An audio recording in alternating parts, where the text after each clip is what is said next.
Hey guys, it's SD, your host of the Life Picks Relationship podcast, where people with all sorts of backgrounds, challenges, and life experience show us how they make their relationship extraordinary.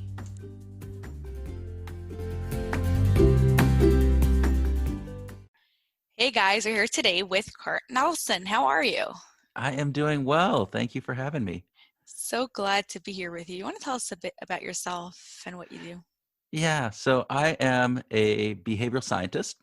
I work with organizations on employee motivation and engagement and have a wealth of experience on working with people and behavior change pieces. And with that, I also have a podcast that I co-host with a gentleman by the name of Tim Houlihan called Behavioral Grooves, where we take behavioral science and try to apply it to work and life. Wow. So, how does that apply to relationships?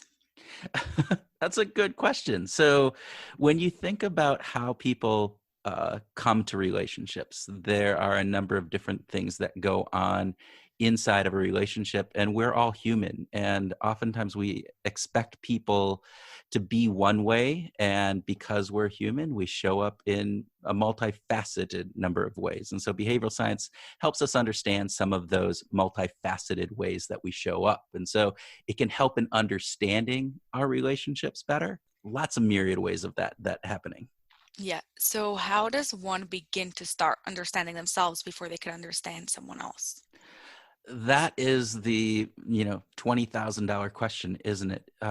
We are not really good at understanding ourselves. From most of the research in behavioral science and psychology, we have a self-image, a self-schema of ourselves, and that self-schema basically says, "Here's how I show up. Here's how I think in these certain situations." And oftentimes those are mirrored in our own perception of who we want to be as opposed to who we actually are. And so trying to understand ourselves, we can do a really good job on some big things. We do much less of a good job when it comes to, specific interactions and how other people perceive us and a variety of those types of daily things, which are the pieces that make up our relationships. Our relationships are made between people, not by what we think other people see us, but actually how they see us. And so those two sometimes get conflated. They get mixed up. And those are pieces in that relationship that if you can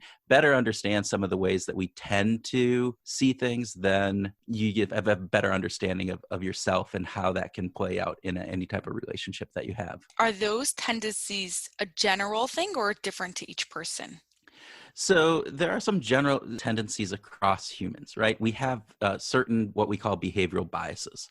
So, for instance, in general, most people tend to view a loss as something that is much worse than an equivalent gain. So, if I lose $100, I feel twice the amount of pain that the finding of $100 would give me joy.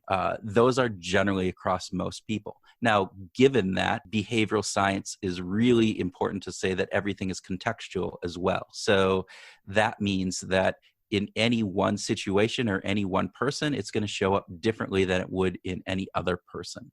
So if you think about behavioral science and how that impacts your relationships, right? If we're talking relationships, you have to take into consideration that there are some general tendencies that we have as humans. We have a negativity bias. We typically infer the negative when there is an unknown piece out there. We have a optimism bias with that, though, which is contrary to the negativity bias, but we have an optimism bias about the future. We always think the future is going to be a lot better than oftentimes it is, at least the short-term piece. We have a bias about how much we can get done and how quickly that will happen. We always typically overestimate how much we can get done in a period of time and various different things.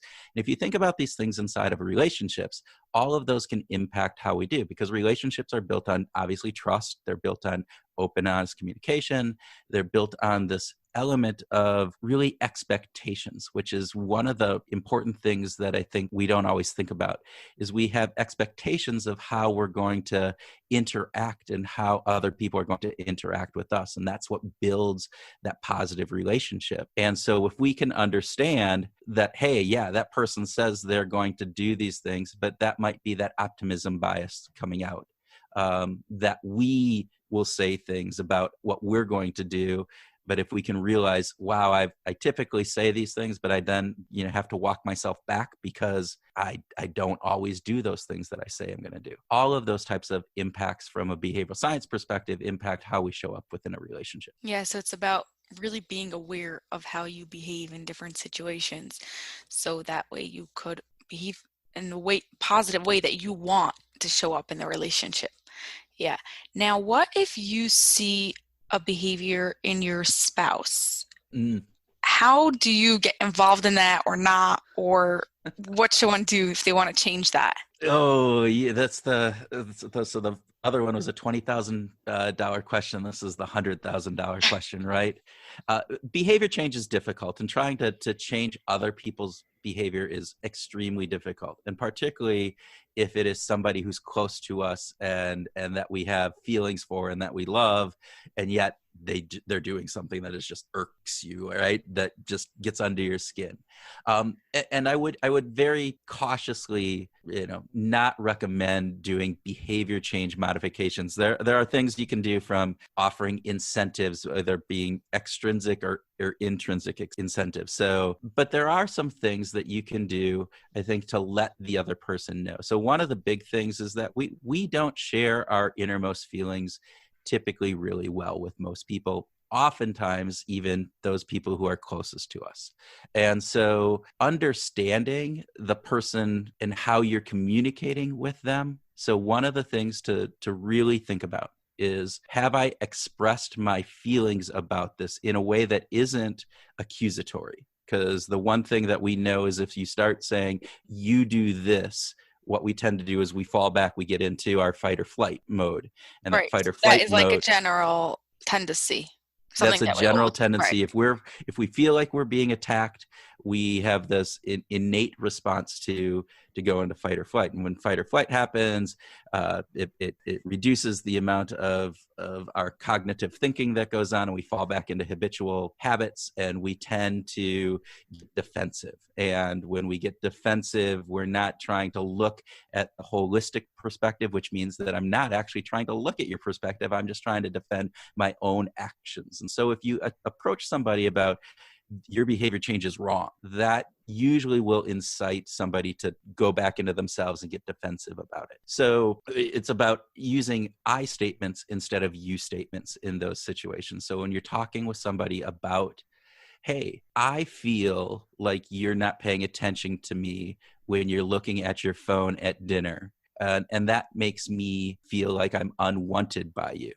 I know that's probably not what you're intending, but that's how I feel, and I want to talk about what we can do about that. That's a way of approaching a situation that says, here is a way that you're impacting me, and yet I'm not accusing you of being that, because again, we infer intentions from people's actions.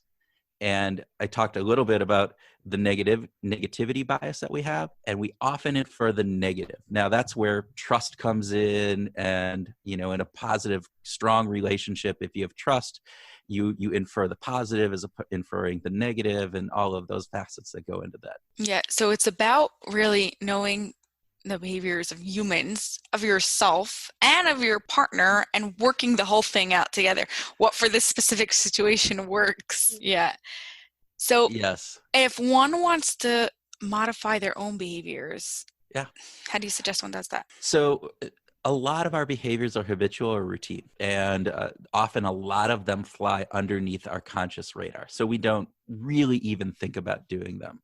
We don't have to think about what we do when we're driving a car anymore, because we learn that, and now it has become habitual. And so when we think about those types of behaviors that we do, we have to somehow interject. We have to have there's a stimulus, and then there's a response. right? And so we have to somehow interject something in between that when that stimulus happens and our automatic response happens. And so you can do that through, looking at ways to set triggers up for yourself. So when you're doing something that you don't want to be doing, what's a trigger to remind you that, hey, I'm not going to be doing this? There are a number of things you can do, from online messages, various different things. You have to look at that behavior though, and you have to understand what is it that triggers that behavior, and then what is my immediate response, and then what can I do in order to, when that trigger happens, pause just enough that I can get a cognitive response in. Now, there are other things that you can do. And these are, because that can be hard, right? So that can be really, really hard. But one of the best ways of doing this is thinking about the environment that you're in.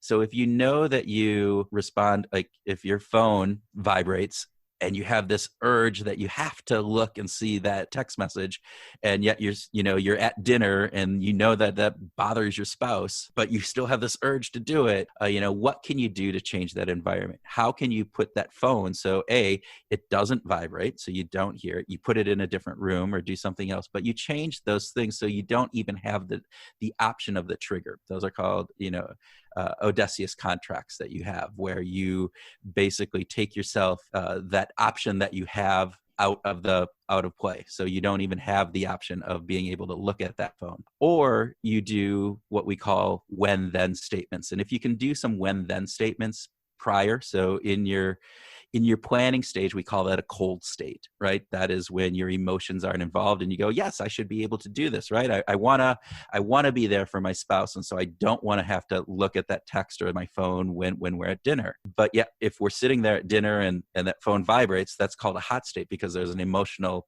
element that goes in, because, wow, I wonder if that's important. I wonder what's going on. There's all these things. And so in that cold state, you can set up what we call when then statements. So when that phone vibrates, if I'm at dinner, then I will actually do something. I don't know what would be a good one to do. I will ignore that buzzer.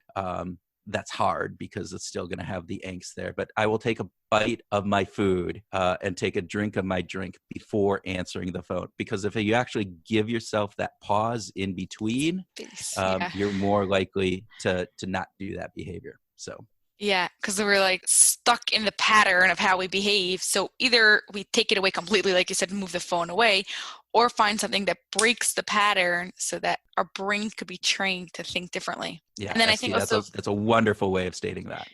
really like what you're saying, really all what marriage experts and therapists saying, all the advice from a scientific point of view and how we actually behave, and not just, oh, it would be nice to listen to your spouse, but really why we're working that way.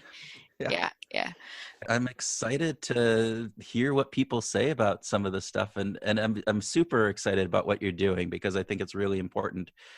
When we think about how we show up in this world, we crave human relationships, right? As people, we are not solitary figures, and we crave those relationships, and we crave really positive relationships. And so your work on talking to people about how to make extraordinary relationships work, I think, is really fantastic and wonderful, and I just commend you on doing that. So keep it up. Thank you, but it's really the work of the listeners who go and take what you say, find their patterns, change their behaviors, and make their relationship extraordinary. Thank you so much for being here. Thank you for having me.